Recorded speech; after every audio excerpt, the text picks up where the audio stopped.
Frozen shoulder জিনিসটা কি, কিভাবে বুঝবো কারোর ফ্রোজেন শোল্ডার হয়েছে কিনা, তার চিকিৎসা পদ্ধতি বা কি। নমস্কার, doctor Kaustav Debnath. Frozen shoulder বা যেটা আমরা ডাক্তারি ভাষায় বলি অ্যাডহেসিভ ক্যাপসুলাইটিস, কোনোভাবে একটা কাঁধে চোট লাগার পরে কখনো কখনো পেশেন্ট সেটা রিকল করতে পারে, কখনো পারে না। তার কিছুদিন পর থেকে দেখা যায় কাঁধে ব্যথা হচ্ছে, নাড়াতে গেলেই কাঁধটা একটু একটু করে মুভমেন্ট করতে গেলে বেশ খন্ডে ব্যথা হচ্ছে, একটা সার্টেন অ্যাঙ্গেলের উপর তুলতে পারছি না। ধীরে ধীরে যত সময় যাচ্ছে স্টিফনেসটা বাড়ছে। আগে তাক থেকে জিনিস নামাতে পারতাম, এখন পারি না। আগে জামা কাপড় পরতে পারতাম, চুল আঁচড়াতে অসুবিধা হচ্ছে। বিভিন্ন জনের বিভিন্ন রকম কমপ্লেন করে এই ফ্রোজেন শোল্ডারে। তো মোস্ট কমন সিমটম কি কি? লস অফ মুভমেন্ট, হাতটা যতটা নড়তো, কাঁধটা যতটা নড়তো ততটা নড়বে না। 2 নম্বর হচ্ছে পারসিস্টেন্ট পেন, সব সময় একটা কাঁধে ব্যথা, কাঁধ থেকে পিঠ জুড়ে ঘাড় দিয়ে একটা ব্যথা, কনস্ট্যান্ট পেন থাকছে। নাইট পেন, এটা খুব কমন। যখন পেশেন্ট রাতে ঘুমাতে যাচ্ছেন তখন ব্যথা যেন আরো বেড়ে যায়, পেশেন্টের ঘুমই আসতে চায় না, হাতটাকে কোথায় কিভাবে রাখবো বুঝে উঠতে পারে না, এবং গ্র্যাজুয়ালি এই স্টিফনেসটা বাড়তে থাকে। মোটামুটি এই কটা সিমটম নিয়ে মেনলি পেশেন্টরা আসেন। কাদের মধ্যে ফ্রোজেন শোল্ডার বেশি কমন? মহিলাদের মধ্যে, যারা থাইরয়েডের সমস্যা বা ডায়াবেটিসের সমস্যায় ভুগছেন, যারা ওবেসিটিতে ভুগছেন, তাদের মধ্যে দেখা গেছে এর প্রকোপটা একটু বেশি। ডায়াগনোসিস কিভাবে করা যায়? প্রধানত এটা ক্লিনিক্যালি ডায়াগনোসিস করি আমরা। এক্সরেতে অনেক সময় শোল্ডার জয়েন্টকে নর্মাল থাকে, কারণ এখানে বোনের কোনো ইনভলভমেন্ট নেই। শোল্ডার জয়েন্টের আশেপাশের যে ক্যাপসুল, অন্যান্য স্ট্রাকচার, সেগুলোর একটা চরিত্রগত পরিবর্তন ঘটে, ছোট হয়ে যায়। তাই কিছু কিছু ক্ষেত্রে এমআরআই করলে,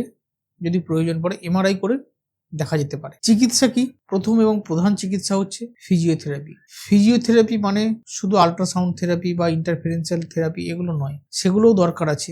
একই সাথে দরকার আছে পেশেন্ট নিজে নিজে এক্সারসাইজও করবেন। নিয়মিত এক্সারসাইজ যদি না করা হয়, সেই এক্সারসাইজটা হতে পারে অ্যাক্টিভ, হতে পারে প্যাসিভ। অ্যাক্টিভ মানে পেশেন্ট নিজে নিজে হাত তুলে কোনো একটা সার্টেন জায়গা অব্দি পৌঁছানোর চেষ্টা করছেন বা সাইডে হাতটা তুলছেন, এটা পেশেন্ট অ্যাক্টিভ এক্সারসাইজ করছেন। আর কেউ সেটাকে হেল্প করে স্ট্রেচ করছে, একজন ফিজিওথেরাপি সেটা করছে, সেটা হচ্ছে প্যাসিভ এক্সারসাইজ। দুটোরই রোল আছে, দুটোই করতে হবে। রেগুলার যদি এক্সারসাইজ করা হয় এবং তার সাথে প্রয়োজনীয় থেরাপি করা যায়, আল্ট্রাসাউন্ড থেরাপি বা আইএফটি, তাহলে ধীরে ধীরে রোগীর উন্নতি ঘটে। অনেক ক্ষেত্রে আমরা রেকমেন্ড করি যে এক্সারসাইজ করার আগে যদি খুব পেন থাকে, একটা সেফ পেন কিলার, একটা আল্ট্রাসিড বা প্যারাসিটামল খেয়ে নেবেন, যাতে এক্সারসাইজটা ভালো করে করতে পারেন। এক্সারসাইজ করার আগে একটু গরম সেক দিয়ে নিলেন, যাতে মাংসপেশিগুলো ঢিলা হলো, একটু স্প্রে করে নিলেন। কিন্তু মেন উদ্দেশ্য থাকে যাতে আপনি বেশি বেশি পরিমাণে স্ট্রেচ করতে পারেন জয়েন্টটাকে, তাহলে এই স্টিফনেসটা কাটানো সম্ভব। কিছু কিছু ক্ষেত্রে আমরা জয়েন্টের আশেপাশে অনেক সময় একটা স্টেরয়েড ইনজেকশন দিই, তাতে ভেতরে যে ইনফ্লামেশনটা চলছে সেটা কিছুটা থেমে যায়, পেনটা কমে যায়, ফলে পেশেন্টের এক্সারসাইজ করতে সুবিধা হয়। সার্জারি কি দরকার আছে?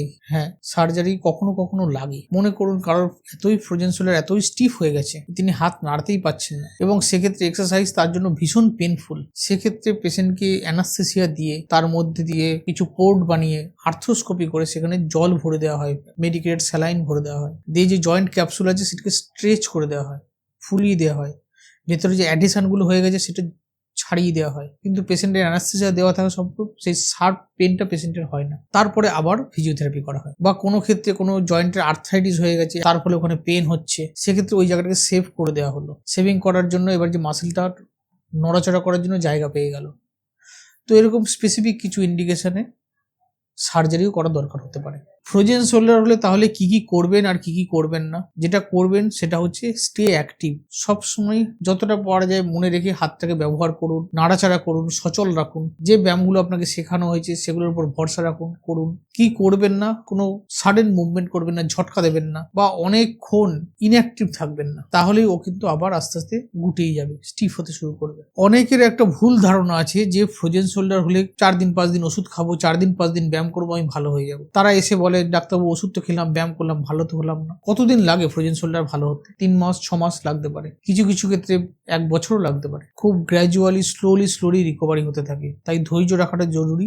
যত আর্লি ট্রিটমেন্ট শুরু হয় তার রিকভারিও তত ভালো হয়। যত লেটেড আপনি ফিজিওথেরাপি শুরু করবেন, রোগটা চিকিৎসা শুরু করবেন, তত বেশি দিন সময় লাগবে। ধৈর্য রেখে, ব্যায়ামের উপর ভরসা রেখে আপনি নিয়মিত ব্যায়াম করুন। হয়তো একটু বেশি সময় লাগতে পারে, কিন্তু ভালো আপনি হবেন।